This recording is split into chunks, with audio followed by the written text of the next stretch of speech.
তো আপুকে অসংখ্য ধন্যবাদ জানাই যে আমার ছেলের জন্য এতটুকু করার জন্য।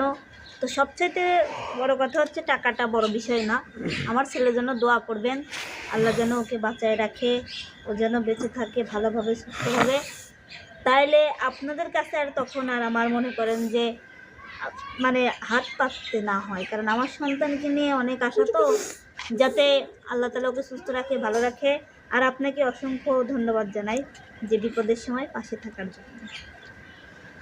আসলে আপু, আসলে আপনি সে সুদূর প্রবাসে, আসলে যারা প্রবাসে থাকে তারা কিন্তু অনেক কষ্ট করে, ঠিক আছে। আসলে তাদের কথা, তারা দেশের রেমিটেন্সের চাকাকে মানে মানে ই করে রাখছে, সচল করে রাখছে। রেমিটেন্স যুদ্ধ আমরা যাদেরকে বলি, নেও নেও নেও, এই ধরছে রে মনে হয়, ঠিক এবার ধরছে। বাহ বাহ বাহ।